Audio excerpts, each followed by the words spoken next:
Okay, perfect. So, thank you very much, Nawaz Bhai, for introducing me.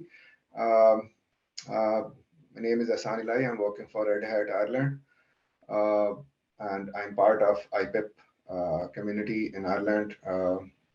All thanks to Nawaz Bhai, who is doing this lot of efforts to make us all together. Uh, Not only in Irish Pakistani ICT professionals, but all across the globe, all the Pakistanis across the globe.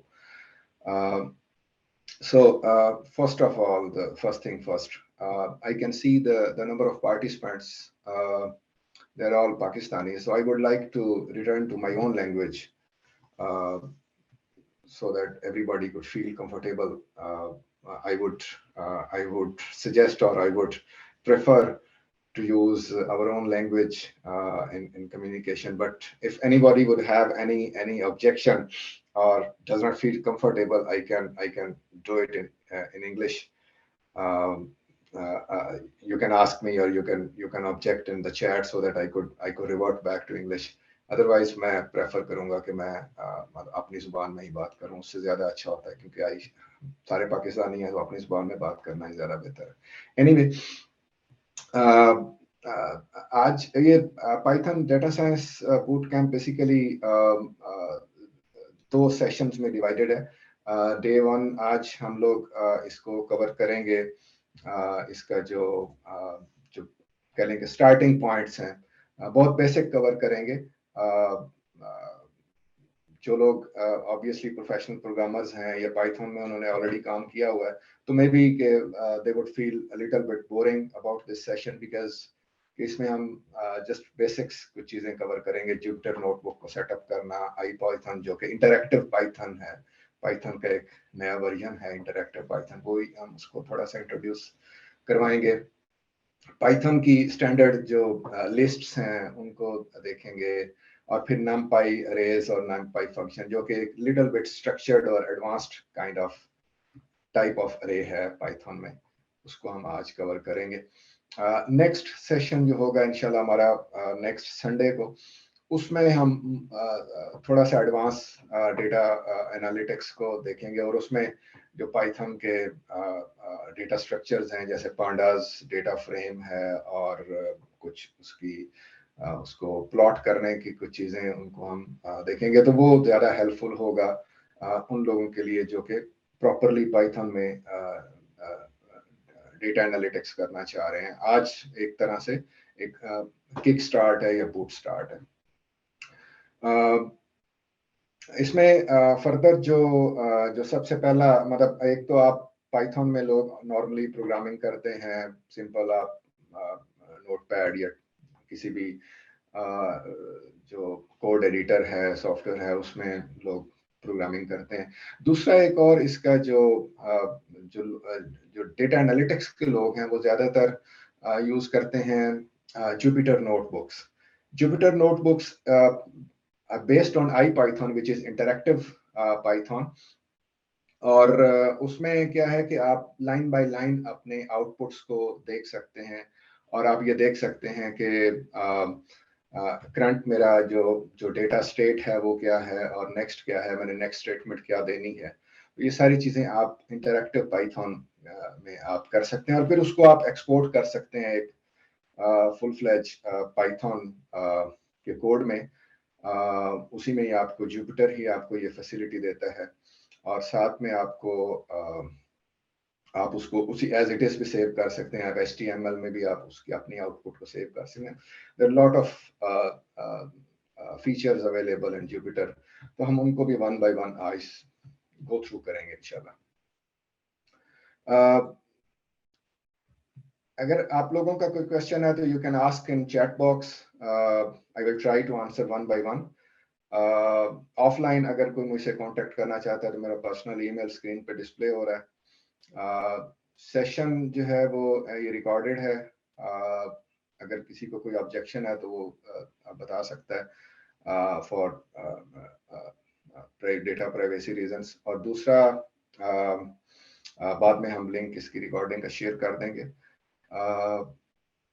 मैंने कुछ notebooks जो हैं जो इस session में हम cover करेंगे वो, और ये प्रेजेंटेशन मैंने गूगल ड्राइव पे शेयर की है और चैट बॉक्स में सबसे पहले उसका लिंक मैंने दे दिया हुआ है, so you can download that those notebooks or this presentation if anybody would like to do that. और इसमें एक एक्सरसाइज भी है, वो एक्सरसाइज बेसिकली आप ऑफलाइन किसी भी टाइम कर लें ड्यूरिंग द वीक। और अगर आपको कोई इशू आ रहा है तो आप मुझसे कांटेक्ट कर लें मेरे इसी ईमेल एड्रेस पे। एक्सरसाइज करके अगर आई वुड रिकमेंड कि आप मुझे ईमेल कर दें अपनी नोटबुक्स जो आपकी आउटपुट है, और उनको आप HTML में कन्वर्ट करके या PDF में कन्वर्ट करके मुझे भेज दें, तो ताकि मुझे पता चले कि आप लोग उसको फॉलो कर रहे हैं। और फिर नेक्स्ट जो संडे को जो सेशन होगा इंशाल्लाह उसमें मतलब यू विल बी रेडी कि आप थोड़ा सा एडवांस लेवल की चीजें देख सकते हैं। ये today is quite basic things. So सबसे पहले जुपिटर नोटबुक बेसिकली एक तरह से आपको इंटरैक्टिव पाइथन की लुक एंड फील देता है। अगर आप इसको आप इंस्टॉल आपने कैसे करना है, if you are a window user तो आपने सिंपल anaconda.com, ये इंटरेस्टिंग है कि लैंग्वेज का नाम पाइथन है और उसका जो IDE है वो एनाकोंडा के नाम से है। एनीवे, सो anaconda.com पे आपने जाना है और वहां से आप उसकी वेबसाइट पे आपने डाउनलोड करना है एनाकोंडा, जो आपका इंडिविजुअल, एक तो उसमें डिफरेंट वर्जन्स हैं, प्रोफेशनल वर्जन है, एंटरप्राइज वर्जन है जो कि फ्री नहीं है, लेकिन इंडिविजुअल वर्जन जो है वो फ्री है उसका। आप उसको डाउनलोड करेंगे और डाउनलोड करने के बाद आप उसको इंस्टॉल करेंगे अपने विंडोज के लिए। आप जब एनाकोंडा को आप मैकबुक पे भी इंस्टॉल कर सकते हैं और लिनक्स पे भी इंस्टॉल कर सकते हैं आप। मैं यूजुअली कमांड लाइन यूज करता हूँ या मैं ज्यादा उसमें कंफर्टेबल फील करता हूँ तो मैंने इसको इंस्टॉल नहीं किया हुआ, लेकिन आप उसको कर सकते हैं। लिनक्स, मैक, सारे वर्जन्स अवेलेबल हैं। इसमें आपने जब एनाकोंडा इंस्टॉल कर लिया तो आपके सामने कुछ इसके एनाकोंडा के जो कह लें कि जो इसमें डिफरेंट इंटीग्रेटेड सॉफ्टवेयर्स अवेलेबल हैं वो आपके सामने आएंगे। तो आपके पास जुपिटर है, आपने जुपिटर को इंस्टॉल करना है। जुपिटर जब इंस्टॉल हो जाएगा, इन द प्रोसेस आपने जस्ट इंस्टॉल क्लिक करना है तो इंस्टॉल हो जाएगा और उसके बाद आपने लॉन्च करना है। जब आप इसको लॉन्च करेंगे तो ये एक आपके ब्राउजर के अंदर, जो भी आपका डिफॉल्ट ब्राउजर है उस ब्राउजर के अंदर एक पेज ओपन कर देगा और which would be look like this. आपके लोकल होस्ट के ऊपर जुपिटर का एक सर्वर ऑन हो जाएगा और उस सर्वर के थ्रू ये आप इसको स्टार्ट कर सकते हैं। अब ये इसका इंटरफेस क्या है, we will talk on this later. I'll go back to Linux users or those users who want to do it on using command line interface. तो कमांड लाइन के लिए आप इसको इंस्टॉल अगर आप करना चाहते हैं और आप मतलब एनाकोंडा यूज नहीं करना चाहते तो आपको सिंपल लिनक्स के ऊपर इसको इंस्टॉल करना यूजिंग दीज कमांड्स। पाइथन 3 आजकल ज्यादा अवेलेबल है, वैसे नॉर्मल जो स्टैंडर्ड पाइथन है वो भी आप यूज कर सकते हैं, लेकिन I prefer to use Python 3 और आप सिंपल पाइथन भी यूज कर सकते हैं। तो ये इससे आप सबसे पहले पिप इंस्टॉल करेंगे जो कि पाइथन का इंस्टॉलर है और पाइथन इटसेल्फ इंस्टॉल करेंगे और देन आप इसको अपग्रेड करेंगे और अपग्रेड करने के बाद आप पिप इंस्टॉल से आप जुपिटर इंस्टॉल करेंगे और IPython जो कि पाइथन का एक इंटरैक्टिव वर्जन है ऑन टॉप ऑफ, ये पाइथन के टॉप के ऊपर बिल्ड हुआ है फॉर इंटरैक्टिव प्रोग्रामिंग। तो ये दोनों आप जुपिटर और IPython जब आपने सक्सेसफुली इंस्टॉल कर लिया अपने लिनक्स मशीन के ऊपर, आप इसको मैकबुक पे भी कर सकते हैं, इवन विंडोज पे भी कर सकते हैं अगर आप एनाकोंडा से अवॉइड करना चाहते हैं, because that is a heavy IDE software. अगर आप उससे अवॉइड करना चाहते हैं तो इसी तरह की कमांड्स को यूज करते हुए आप इसको कमांड बेस्ड भी कर सकते हैं, ऐसा कोई इशू नहीं होगा। और जब आपने जुपिटर को स्टार्ट करना है, एनाकोंडा में जुपिटर को स्टार्ट करने का सिंपल आप उसमें लॉन्च का जो बटन है वो आप क्लिक करेंगे तो दैट विल बी स्टार्टेड। लेकिन अगर आपने कमांड लाइन पे उसको स्टार्ट करना है तो जुपिटर कमांड और जुपिटर के बाद नोटबुक, ये कमांड आपने देनी है। अगर आप रिमोट मशीन यूज कर रहे हैं, आपने किसी रिमोट मशीन पे इंस्टॉल किया है, तो उसके लिए आपको थोड़ी सी कमांड चेंज करना पड़ेगी। जैसे मेरे पास मैंने अपने लोकल मशीन पे इसको यूजुअली इंस्टॉल नहीं किया, मैंने एक रिमोट वर्चुअल मशीन है, मैंने उस पर इंस्टॉल किया है।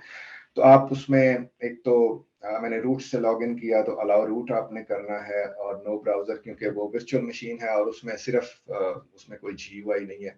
मैंने उसको SSH से कनेक्ट किया और साथ आप पोर्ट नंबर स्पेसिफाई कर सकते हैं। डिफॉल्ट पोर्ट इसका 8080 है और आप अपनी मर्जी से कोई डिफरेंट पोर्ट भी स्पेसिफाई कर सकते हैं।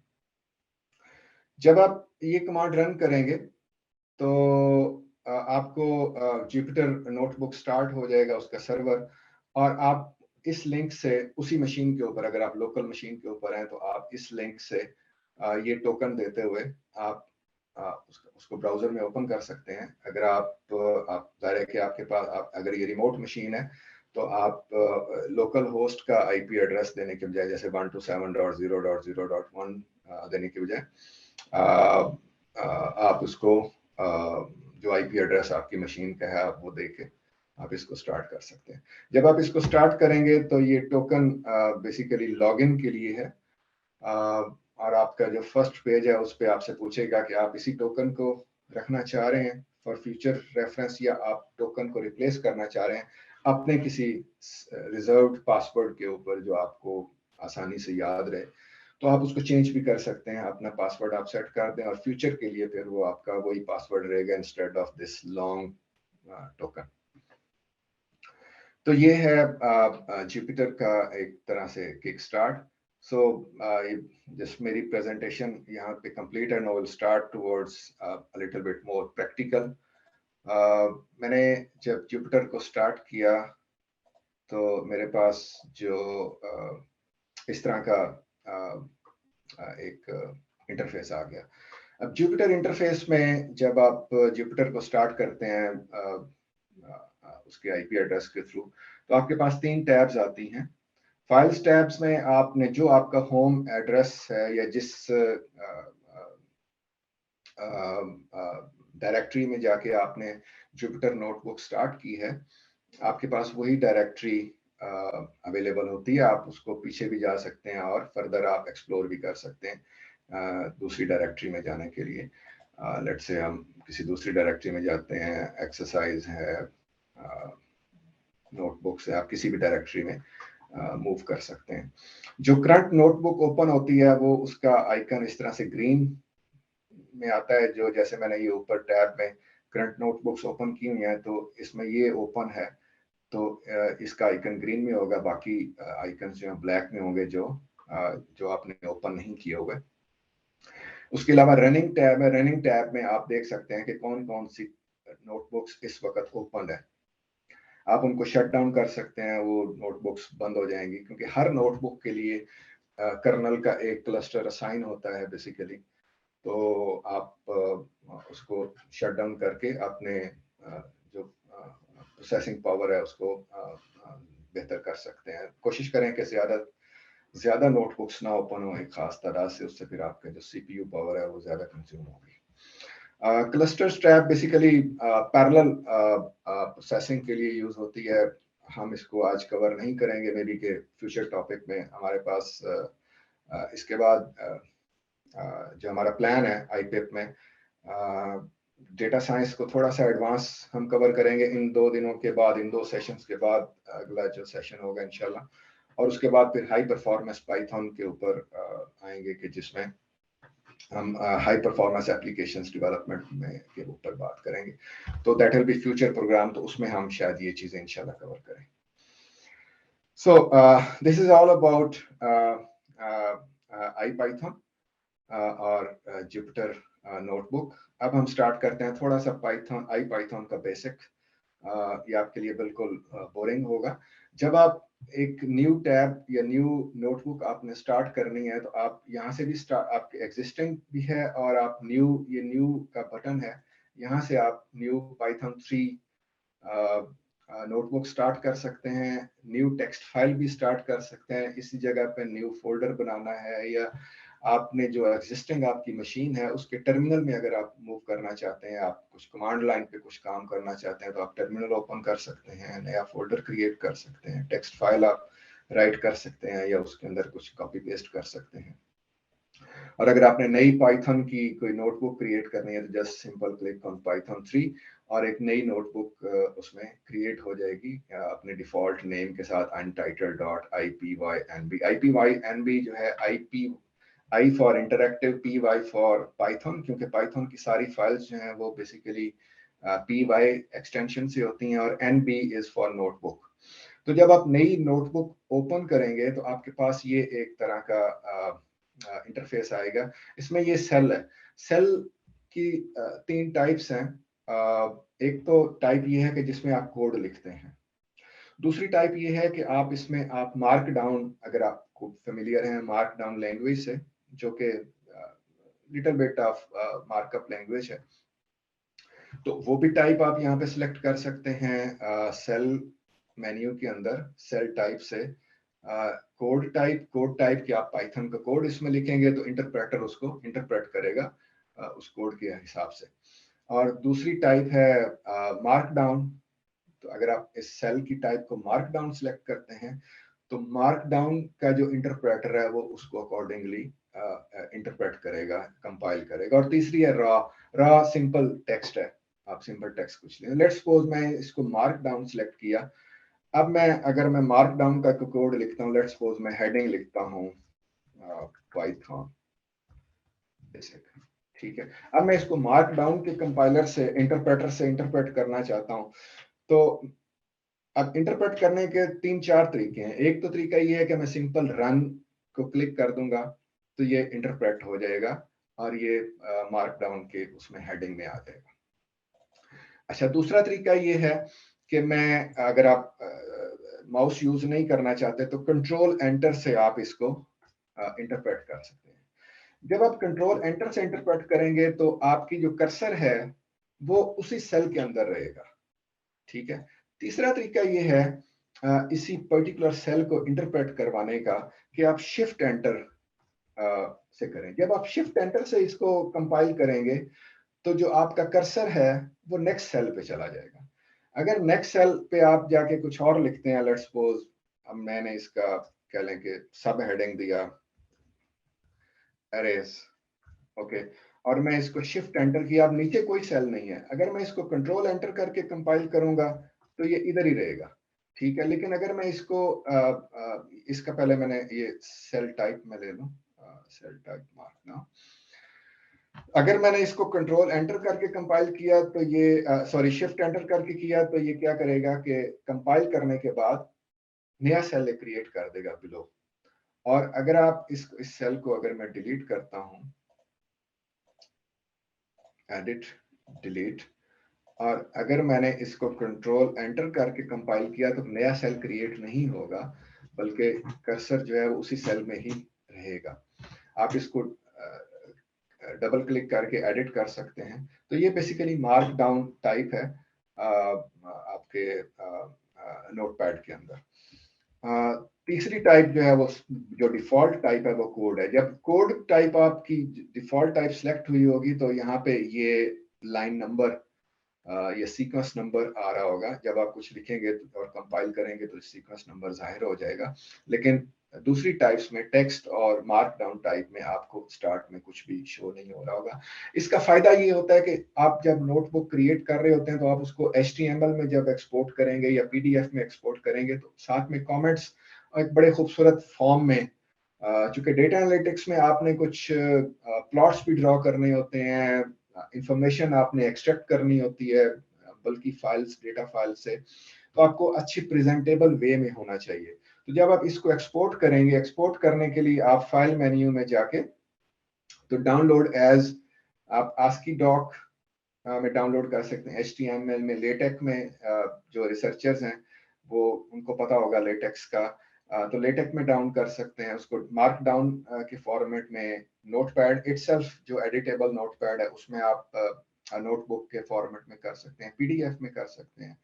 और पाइथन का कोड भी एक्सपोर्ट कर सकते हैं आप, इसमें से एक्सट्रैक्ट करेगा एक्चुअल पाइथन का कोड और उसमें एक्सपोर्ट कर सकेगा, या जेएस की स्लाइड्स हैं, और इस तरह से डिफरेंट फॉर्मेट्स में आप इसको सेव कर सकते हैं या एक्सपोर्ट कर सकते हैं।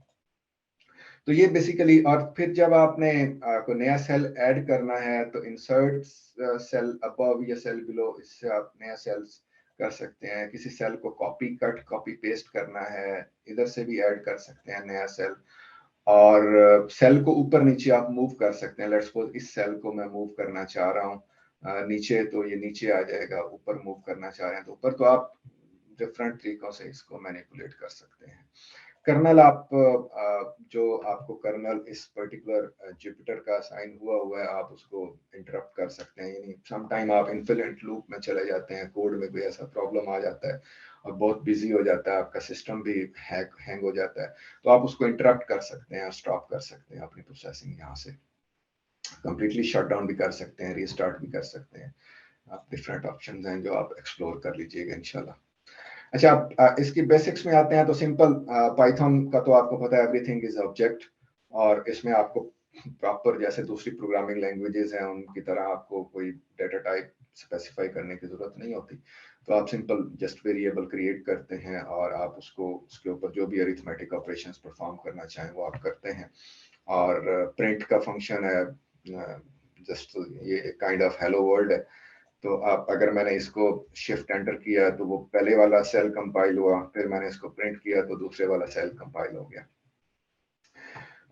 फिर जो मेन, मैं इसकी डिटेल्स में नहीं जाऊंगा, मतलब मैंने पाइथन तो, चूंकि हमारा टारगेट नहीं है कि हम पाइथन की डिटेल में जाएं, लेकिन मैंने 3-4 डेटा स्ट्रक्चर्स हैं जो मैं चाह रहा हूं कि हम रिफ्रेश कर लें।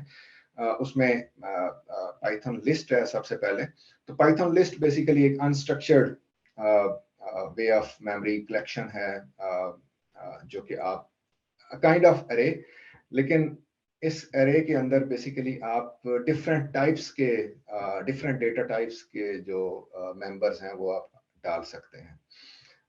सो फॉर एग्जांपल मैंने एक कंट्रीज की एक लिस्ट बनाई है।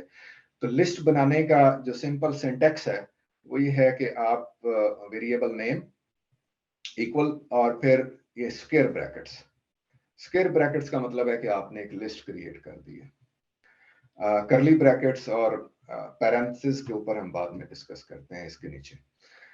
तो स्क्वायर ब्रैकेट्स के बाद आप उसके मेंबर्स ऐड करेंगे, उसमें जो भी मेंबर्स आपने डालने हैं वो डालेंगे। डिफरेंट डिफरेंट टाइप्स के भी हो सकते हैं, जरूरी नहीं है कि लिस्ट जो है उसमें सिर्फ एक ही टाइप के, जैसे नॉर्मली हम एरेज में देखते हैं कि एक ही डेटा टाइप होनी चाहिए, लेकिन लिस्ट में, पाइथन लिस्ट में आप मल्टीपल डेटा टाइप्स एंटर कर सकते हैं। अगेन उसको एक्सेस करने के लिए indexing, normally simple indexing, starting first member जो है that will B start from 0, 1, 2, 3 and 4। तो जो भी मेंबर आप एक्सेस करना चाहते हैं, फॉर एग्जांपल हम लेट्स सपोज मेंबर 2 इस लिस्ट का एक्सेस करना चाहते हैं, तो it will be displayed on the screen. और आप किसी मेंबर को चेंज कर सकते हैं, इंसर्ट कर सकते हैं, या फॉर एग्जांपल ये 0, 1, 2, 3 IN इस लेवल, इस पे ये मेंबर है, इसको आप चेंज कर सकते हैं किसी दूसरे मेंबर पे। तो उस पर्टिकुलर सेल का आपने इंडेक्स देना है तो वो मेंबर जो है वो चेंज हो जाएगा। अगर आप लेट्स सपोज यहाँ पे मैं इसको ऐड करता हूँ और पूरी लिस्ट अगर मैं डिस्प्ले करना चाहूँ कंट्रीज, अब देखिए कि वो इस 3 नंबर पे जो मेंबर है उसका वो चेंज हो चुका है। और ये करेक्टर्स हैं, स्ट्रिंग टाइप्स हैं, और ये इंटीजर टाइप है, तो इट डजंट मैटर कि आप कौन सी डेटा टाइप कहाँ पे रखते हैं। इसी तरह से लेंथ फंक्शन है, जिससे आपको लेंथ का पता चलेगा कि मेरी इस लिस्ट की टोटल लेंथ कितनी है, तो वो आप लेंथ फंक्शन से लेंथ ले सकते हैं। आप at the end of the list अगर आप कोई नया मेंबर अपेंड करना चाहते हैं तो अपेंड फंक्शन है। इसके अलावा लिस्ट के बहुत सारे फंक्शन हैं जो आप डॉक्यूमेंटेशन से ऑनलाइन आप एक्सप्लोर कर सकते हैं। उसमें रिमूव है, पॉप है, पुश है, इस तरह के बहुत सारे मेंबर्स हैं जो आप एक्सप्लोर कर लीजिएगा। तो आप कोई नया मेंबर अपेंड करते हैं तो आप अपेंड कर सकते हैं। तो अब आप देखिए कि लिस्ट की जो लेंथ है वो 6 हो गई है. Let me see if there is any question. No, not yet. Okay. Okay, तो ये पाइथन लिस्ट के बारे में. एरेज, पाइथन एरेज जो है वो थोड़ा सा डिफरेंट है, जरा स्ट्रक्चर्ड वे से पाइथन एरेज डिफाइन हुई है. यूजुअली लोग जो हैं वो पाइथन लिस्ट को यूज करते हैं, जो कि इजी है, उनको डिफाइन करना भी इजी है, उनको एक्सेस करना, मैनिपुलेट करना भी इजी है. लेकिन पाइथन एरेज जरा थोड़ी सी डिफरेंट है, उसमें जरा ज्यादा कह लें कि चीजें स्ट्रिक्ट हैं. एक तो ये है कि एरे को डिक्लेयर करने के लिए आपको उसकी लाइब्रेरी इंपोर्ट करना पड़ती है. अच्छा, पाइथन में आप यू वुड बी नो कि इंपोर्ट का फंक्शन है, जैसे सी में या सी प्लस प्लस में हम इंक्लूड यूज करते हैं, या दूसरी लैंग्वेजेस में भी इसी तरह से कुछ फंक्शंस होंगे लाइब्रेरीज को इंपोर्ट करने के लिए. तो पाइथन में इंपोर्ट यूज करते हैं. इसमें एक चीज मैं बता दूं कि अगर आपकी कोई लाइब्रेरी ऑलरेडी इंस्टॉल नहीं है, फॉर एग्जांपल बाय डिफॉल्ट जब आप पाइथन 3 या पाइथन 2 आप इंस्टॉल करते हैं, या इवन आप IPython इंस्टॉल करते हैं, तो बाय डिफॉल्ट बहुत सारी लाइब्रेरीज अवेलेबल नहीं होती. जैसे numpy अवेलेबल नहीं होगी, जो आज हम डिस्कस करेंगे. पांडास की लाइब्रेरी अवेलेबल नहीं होगी. इसी तरह से मशीन लर्निंग की बेताशा लाइब्रेरीज हैं, वो अवेलेबल नहीं होगी. तो आपको उन लाइब्रेरीज को इंस्टॉल करने के लिए सिंपल कमांड लाइन पे जाके आपको पिप, जो PIP जो पाइथन का इंस्टॉलर है, उसके थ्रू पिप इंस्टॉल, और आगे उस लाइब्रेरी का नाम पिप इंस्टॉल numpy, पिप इंस्टॉल pandas, पिप इंस्टॉल scikit, पिप इंस्टॉल व्हाटएवर, जो भी आप लाइब्रेरी इंस्टॉल करना चाहते हैं, और उसके बाद अपने कोड में आप इंपोर्ट करेंगे. अगर मैंने इंपोर्ट नहीं किया एरे को, तो ऑब्वियसली ये जो एरे का फंक्शन होगा वो नॉट रिकॉग्नाइज्ड होगा. तो सबसे पहले इसको इंपोर्ट किया, और ये वन टाइम होगा पूरे नोटपैड में. एक बार इंपोर्ट कर लिया, और आप इसको ऊपर भी यूज कर सकते हैं, सेल के ऊपर भी, नीचे भी यूज कर सकते हैं. बस एक बार कंपाइल हो गया अपने सीक्वेंस में, तो दैट्स इट. सिर्फ आपने ये देखना है कि ये देखें 73 सीक्वेंस है, ये 38 है. इसका मतलब है 38 जो है वो पहले जब कंपाइल हुआ था, तो ये 73 से बहुत पहले कंपाइल हुआ हुआ है. 73 नंबर, इसका मतलब ये अभी कंपाइल हुआ है. 73 से पहले हमने ये 72 कंपाइल किया था, और ये 36 हमने कंपाइल ही नहीं किया, इसको हमने स्किप कर दिया था. तो ये अब इसके बाद आपने कोई अरे डिक्लेयर करना है. तो अरे, जैसे मैंने कहा कि ये एक तरह से स्ट्रक्चर्ड है, और इसमें आप डिफरेंट डेटा टाइप्स यूज नहीं कर सकते. हर जो मेंबर है वो सिमिलर डेटा टाइप का होना चाहिए. तो आपको अरे डिक्लेयर करते हुए उसकी डेटा टाइप भी साथ में देना होती है. आई है, आई फॉर इंटीजर होगा. इसी तरह से दूसरी डेटा टाइप्स हैं, एस है, सी है, डी है. तो आप डिफरेंट डेटा टाइप्स यहाँ पे उनके लिटरल जो है वो स्पेसिफाई कर सकते हैं. मोस्टली लोग अरेज को कम यूज करते हैं, क्योंकि इसमें जरा रेस्ट्रिक्शन ज्यादा होती हैं. लेकिन अगर आप रेस्ट्रिक्शंस को आपकी जरूरी है आपकी अरे के लिए, तो फिर आप अरे यूज करें.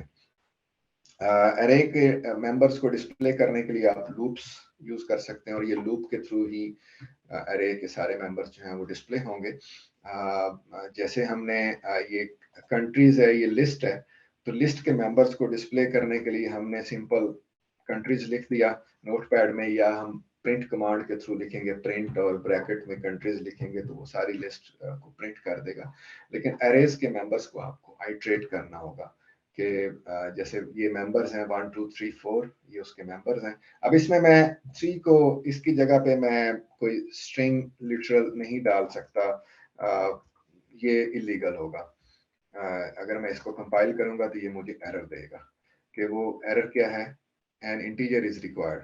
ठीक है, गॉट टाइप str, तो str जो है that is not allowed until unless कि मैं उसकी टाइप उधर से चेंज करूं, और फिर सारे मेंबर्स को मैं str ही लिखूं.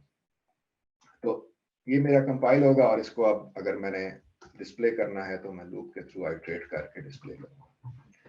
एक और डेटा स्ट्रक्चर है जिसको पाइथन टपल कहते हैं. पाइथन टपल को डिक्लेयर करना भी आसान है. लिस्ट की तरह से ऊपर स्क्वायर ब्रैकेट्स यूज किए हैं हमने लिस्ट डिक्लेयर करते हुए, लेकिन पाइथन टपल को डिक्लेयर करते हुए आप सिंपल पैरेंथेसिस यूज करते हैं. पाइथन टपल में और लिस्ट में जो मेन डिफरेंस है वो ये है कि लिस्ट में आप मल्टीपल आइटम्स बाद में अपेंड कर सकते हैं, लेकिन पाइथन टपल में इतनी आसानी से उसको ऐड नहीं किया जा सकता, उसके थोड़े से डायनामिक्स डिफरेंट है।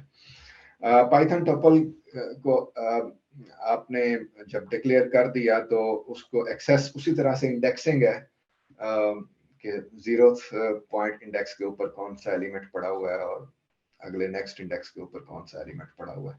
हाँ, उसमें आप पाइथन टपल्स को कंकैटिनेट कर सकते हैं, एक टपल को दूसरे टपल के साथ आप कंकैटिनेट कर सकते हैं। और कंकैटिनेट करने का तरीका ये है कि प्लस इक्वल्स, ये बहुत सारे लोग फेमिलियर हैं इससे। ये C++ का, ये C के अंदर इस तरह का सिंटैक्स आपको मिलेगा।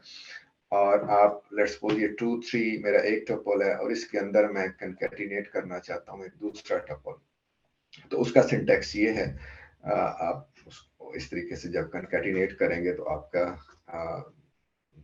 जो टपल है वो इस तरह से बन जाएगा। तो ये पहले कंपाइल हुआ था, मैं इसको दोबारा कंपाइल करता हूँ। तो अब आपको ये अब इसी को अगर मैं, इंटरेस्टिंग थिंग ये है कि अगर मैं इसी को दोबारा कंपाइल करूंगा ना यहाँ पे, तो इस वक्त x के अंदर ऑलरेडी ये एलिमेंट्स पड़े हुए हैं, और अगर मैं इसको दोबारा कंपाइल करूंगा यहीं पे तो 6 7 ऑलरेडी पड़ा हुआ है, तो एक और 6 7 का टपल जो है इसमें कंकैटिनेट हो जाएगा। ये देखिए, तो जो 6 7 ऑलरेडी पड़ा हुआ था x के अंदर, एक और 6 7, ये बेसिकली यही इंटरप्रेटर का होता है कि आपको लाइन बाय लाइन वो इंटरप्रेट कर रहा होता है।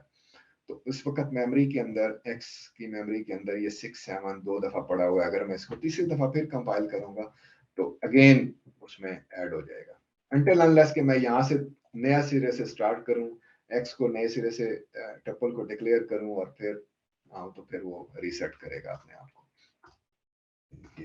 अब उस तरह से कर रहा है, तो इस चीज को मेक श्योर करना है। समटाइम हो जाता है कि हम सेल्स को इंटरप्रेट करते हुए, एडिट करते हुए ऊपर नीचे जाते हैं, तो फिर हम भूल जाते हैं कि एक्चुअल जो वेरिएबल की वैल्यू है वो तो नीचे चेंज हो चुकी है, और जब आप ऊपर जाके दोबारा से कंपाइल कर रहे होंगे, फॉर एग्जांपल मैं इस x को यहाँ से मैंने इसको कमेंट कर दिया, ठीक है, अब मैं इसको कंपाइल करूंगा तो आप देखिए कि x को डिक्लेयर मैंने नहीं किया हुआ, लेकिन x को जब मैंने इसको कंपाइल किया सिंपल x को, तो उसने मुझे उसकी जो वैल्यूज हैं उस ट्रिपल की वो दे दी है। रीजन क्या है कि x ऑलरेडी डिक्लेयर होके इंटरप्रेट हो चुका है, वो उसकी मेमोरी में आ चुका है। अब वो x मौजूद है, मुझे अगेन उसको डिक्लेयर नहीं करना पड़ा।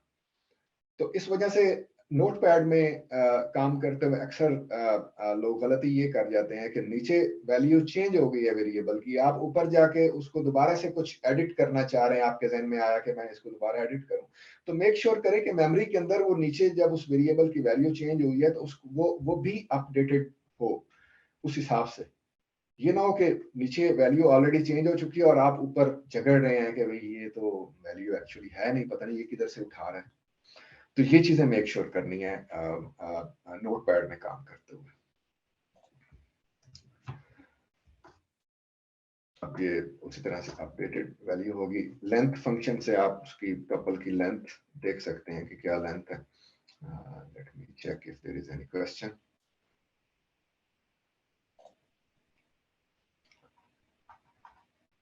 Not yet.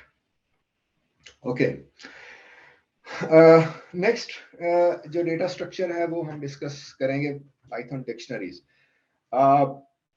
ये भी एक कंटिन्यूअस मेमोरी लोकेशन टाइप की डेटा स्ट्रक्चर है, और इसको डिक्लेयर करने के लिए जैसे हमने अरे को डिक्लेयर किया, लिस्ट को ऊपर डिक्लेयर किया स्क्वायर ब्रैकेट से, अब लिस्ट हो गई, अरेज हो गई, या पाइथन टपल हो गए, इनको डिक्लेयर करने के लिए आपको इनके जो मेंबर्स हैं, इनके एलिमेंट्स को एक्सेस करने के लिए आपको इंडेक्सिंग को देखना है कि 0th इंडेक्स पे कौन सा एलिमेंट पड़ा है, फर्स्ट इंडेक्स पे कौन सा एलिमेंट पड़ा है। इसी तरह से यहाँ भी आप उसकी इंडेक्सिंग के थ्रू जाते हैं। Dictionary is something different.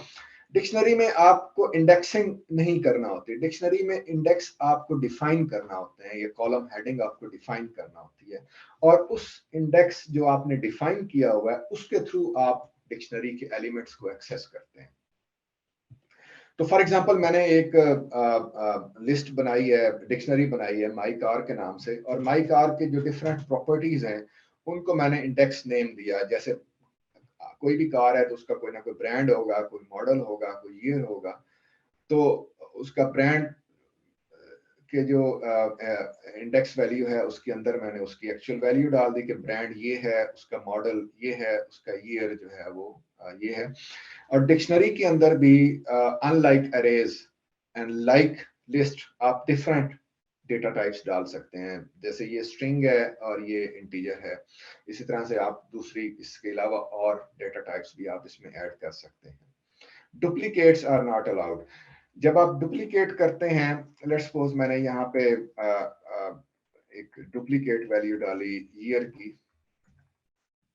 तो ये मुझे ऐसा एरर नहीं देगा, लेकिन ये होगा कि ये पिछले वाले जो होगी वैल्यू उसमें ओवरराइट कर देगा। ठीक है, इससे ज्यादा और कुछ नहीं करेगा। तो डिक्शनरी के जो एलिमेंट्स हैं, अगर हम उसको कंपाइल करते हैं, डिक्शनरी मेरी डिक्लेयर होगी, और डिक्शनरी को के एलिमेंट को एक्सेस करने के लिए जैसे हम किसी एरे के या लिस्ट के एलिमेंट को एक्सेस करते हैं उसका इंडेक्स वैल्यू देके, तो यहाँ पे डिक्शनरी के अंदर आप उसके जो मेंबर हैं उनको एक्सेस करने के लिए उसका जो इंडेक्स जो आपने डिफाइन किया है वो देंगे। जैसे अगर मैंने ईयर को एक्सेस करना है तो मैं उसकी वैल्यू दूंगा, और अगर मैंने लेट्स सपोज ब्रांड को एक्सेस करना है तो मैं उसकी जो है वो दूंगा इंडेक्स वैल्यू जो मैंने डिफाइन किया है। सिंपल, आप पूरी डिक्शनरी को आपने अगर प्रिंट करना है तो आप प्रिंट कर सकते हैं प्रिंट कमांड के थ्रू भी, और सिंपल आप जस्ट, और ये जो माई कार जैसे बगैर प्रिंट कमांड के लिखा हुआ है, ये सहूलत सिर्फ नोटपैड के अंदर है, नोटबुक जुपिटर नोटबुक के अंदर है। आप पाइथन के किसी आईडीई में अगर आप खाली लिखेंगे तो वो आपको रिकॉग्नाइज आपकी स्टेटमेंट को नहीं करेगा। पाइथन के आईडीई में आपने प्रिंट कमांड ही लिख के आपने कोई वैल्यू डिस्प्ले करनी है। आई पाइथन में, इंटरैक्टिव पाइथन में आप इस तरह से कर सकते हैं। अगर आप इसमें कुछ डिक्शनरी में कोई वैल्यू ऐड करना चाहते हैं, फॉर एग्जांपल डिक्शनरी में 3 एलिमेंट्स ऑलरेडी हैं, ब्रांड, मॉडल और ईयर, आप कोई एक्स्ट्रा कोई उसमें प्रॉपर्टी उसकी ऐड करना चाहते हैं, फॉर एग्जांपल कलर, तो आप नया इंडेक्स डिफाइन करके वेरी सिंपल तरीके से आप वो कर सकते हैं। तो इसको मैंने ऐड किया और अब मैं इसको करूंगा, प्रिंट करूंगा तो इस तरह से आएगा। अब इसमें आप ये देखिए कि ये आप डिक्शनरी के अंदर, जैसे मैंने ये आपको बताया था कि डिक्शनरी के अंदर मल्टीपल डेटा टाइप्स के मेंबर्स हो सकते हैं, और यहाँ मैंने स्क्वायर ब्रैकेट्स डाली हुई है। स्क्वायर ब्रैकेट्स किस चीज को रिप्रेजेंट कर रही है? लिस्ट को। तो इसका मतलब है कि कलर्स की ये एक लिस्ट है, आप लिस्ट ऐड कर सकते हैं। फॉर एग्जांपल मेरी गाड़ी के 2 कलर्स हैं, ब्लू और वाइट, तो ये लिस्ट ऐड हो जाएगी इसमें, देखिए। और अगर आपने खाली एक मेंबर देना है तो आप सिंपल एक मेंबर बगैर किसी स्क्वायर ब्रैकेट के आप डाल सकते हैं, तो एक मेंबर उसमें ऐड हो जाएगा। तो ये इस तरह से ये 3 बेसिक जो मेमोरी लोकेशंस के जो डेटा स्ट्रक्चर्स हैं वो हैं। अब हम मूव करते हैं नमपाई के ऊपर। तो नमपाई के लिए मैंने एक ये छोटी सी नोटबुक बनाई हुई है जुपिटर की, उसको देखते हैं। इससे पहले मैं देखूं कि अगर कोई क्वेश्चन है तो।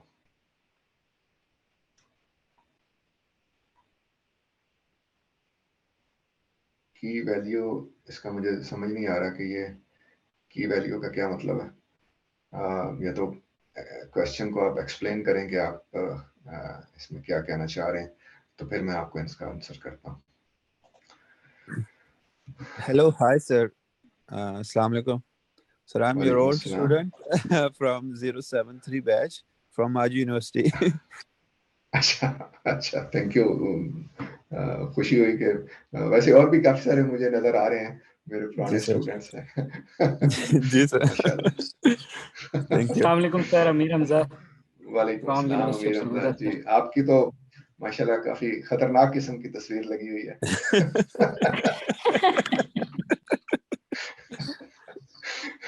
नहीं मैं मजाक कर रहा हूँ, आई एम सॉरी बिकॉज नहीं सर, इट्स ओके।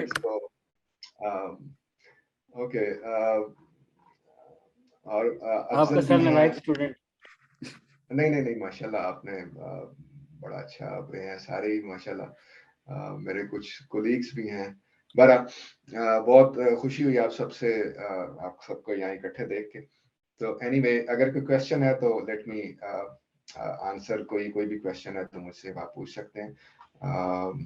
ये की वैल्यू का जो क्वेश्चन है इसका मुझे समझ नहीं आई कि सिंपल की वैल्यू से क्या मतलब, क्या पूछना चाह रहे हैं। Anyway let's move towards numpy। तो numpy बेसिकली इसमें थोड़ा सा डिफरेंस है पाइथन लिस्ट से, और ये एक तरह की आपको बहुत ज्यादा फ्लेक्सिबिलिटी देता है। बहुत सारे फंक्शंस इसमें अवेलेबल हैं जो कि नॉर्मल लिस्ट टपल या अरेज में अवेलेबल नहीं है। ये एक एक्सटर्नल लाइब्रेरी है जिसको आपको इंपोर्ट करना पड़ता है, जैसे आपने अरेज को इंपोर्ट किया, और ये डिफॉल्ट में IPython की या पाइथन की इंस्टॉलेशन में अवेलेबल भी नहीं होती, आपको इसको इंस्टॉल करना पड़ता है। तो इंस्टॉल जैसे मैंने आपको सिंपल बताया है कि पिप install, let me right install command, pip install numpy, that's it. ये कमांड, इससे आप सिंपल इसको इंस्टॉल कर सकते हैं, या कोई भी लाइब्रेरी आपने इंस्टॉल करनी है तो आप इस तरीके से इसको इंस्टॉल कर सकते हैं, इसमें कोई ऐसा इशू नहीं होगा। लिस्ट, पाइथन लिस्ट जो है वो बेसिकली मेमोरी एलोकेट करती है ऑफ डिफरेंट टाइप्स। मतलब इसमें आपके जो एलिमेंट्स हैं उस लिस्ट के जो मेंबर्स हैं, इट इज नॉट नेसेसरी कि हर मेंबर सेम टाइप का होना चाहिए। पाइथन लिस्ट में ये फ्लेक्सिबिलिटी है, लेकिन numpy में आपको ये सहूलत मैसर नहीं है। ठीक है, numpy में आपको जब आप numpy अरे डिक्लेयर करेंगे तो ये जस्ट लाइक पाइथन अरे, ये थोड़ी सी स्ट्रिक्ट है डेटा टाइप्स के मामले में। आपकी जो डेटा टाइप्स हैं वो सिमिलर होने चाहिए। आपने अरे डिक्लेयर किया है स्ट्रिंग की, तो सारे एलिमेंट्स उसके जो मेंबर्स हैं वो स्ट्रिंग की होने चाहिए। आपने उसको इंटीजर डिक्लेयर किया है, फ्लोट डिक्लेयर किया है, व्हाटएवर, सारे एलिमेंट्स आपके उसी टाइप के ही होने चाहिए, ये जरूरी है। फायदा इसमें क्या है, इसमें हम आगे देखेंगे कि इसके कितने जबरदस्त किस्म के ऑपरेशंस इसमें आप परफॉर्म कर सकते हैं अपने डेटा एनालिटिक्स के लिए, but it is all basics. जो थोड़ा सा आगे का लेवल है वो हम नेक्स्ट संडे इंशाल्लाह कवर करेंगे। आज हम जो है वो मतलब numpy को ही देखेंगे, और ये numpy की जो आप कह लें कि जो इसकी परफॉर्मेंस है, it is much higher than normal Python arrays या पाइथन लिस्ट। तो उसकी परफॉर्मेंस के ऊपर भी, क्योंकि जब आप डेटा एनालिटिक्स में काम कर रहे होते हैं तो आपके पास एक एक डेटा फाइल जो है वो मल्टीपल गीगाबाइट्स के ऊपर होती है, ये समटाइम टेराबाइट्स की फाइल होती है। तो आपको उनको प्रोसेस करने के लिए आपको मोर एफिशिएंट लाइब्रेरीज और मोर एफिशिएंट फंक्शंस की जरूरत होती है, ताकि वो जल्दी से जल्दी प्रोसेस हो जाए। ऑल्दो अगर 1 टेराबाइट की डेटा फाइल को आप प्रोसेस कर रहे हैं तो डिपेंड्स ऑन योर फंक्शन और योर मॉडल, या उसमें से कौन सी इंफॉर्मेशन एक्सट्रैक्ट करना चाह रहे हैं, तो उस हिसाब से टाइम लगेगा। लेकिन अगर आप वही काम इन बिल्ट इन जो या जो बिल्ट इन तो नहीं, जो एक्सटर्नल ये जो लाइब्रेरीज हैं जैसे पांडास है या ये numpy है या दूसरी लाइब्रेरीज अवेलेबल है, इनको यूज करते बगैर आप करेंगे तो जहाँ पे आपके वो जो आउटपुट है वो आपको 5 घंटे में आउटपुट मिलनी है एक फाइल में से, वो आपको फिर कह लेंगे 5 दिन में या शायद उससे भी ज्यादा टाइम लग जाए उसकी प्रोसेस करते हुए, अगर आप जो स्टैंडर्ड लाइब्रेरीज को यूज करेंगे। तो ये एक तरह से नेमत है जो हमें पाइथन में दी हुई है, thanks to those who develop this.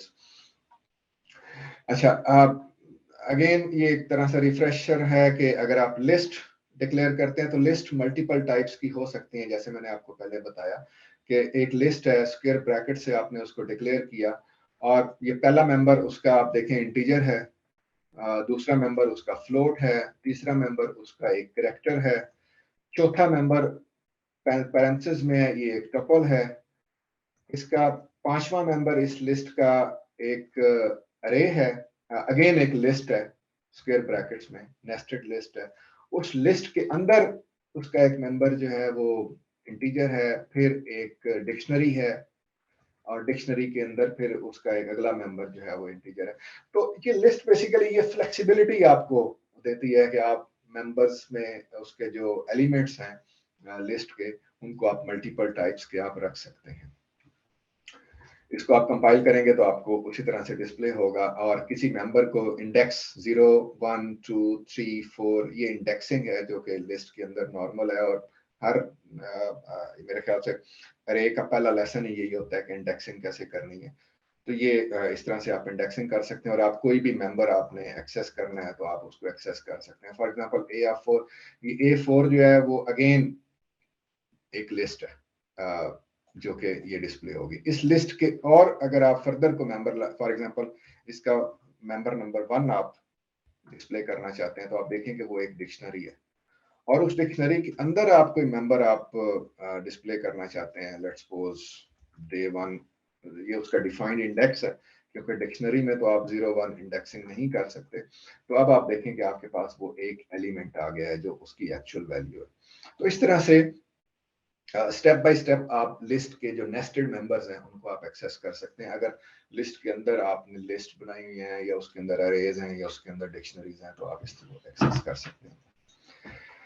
Now come to NumPy arrays. NumPy arrays की अगर कोई डॉक्यूमेंटेशन देखना चाहता है उसके अंदर जो फंक्शंस अवेलेबल हैं, तो इस लिंक से आप उस पर जा सकते हैं और जाके उसके सारे फंक्शंस को आप देख सकते हैं कि NumPy arrays ये उसकी डॉक्यूमेंटेशन है, उसका सिंटेक्स आप देख सकते हैं, NumPy array को डिक्लेयर कैसे करना है। और उसके अलावा NumPy arrays के जो डिफरेंट फंक्शंस हैं वो आप यहाँ पे, देयर आर न्यूमरस फंक्शंस, हर फंक्शन की आप कह लें कि डॉक्यूमेंटेशन आपके पास अवेलेबल है, उसका सिंटैक्स अवेलेबल है, सिंटैक्स के साथ उसकी एग्जांपल्स अवेलेबल हैं। तो ये उसकी ऑफिशियल numpy.org वेबसाइट है। तो numpy.org वेबसाइट से आप उसकी numpy की सारी जो डॉक्यूमेंटेशन है वो आप फॉलो कर सकते हैं। उसके बाद अरेज क्रिएट करनी है।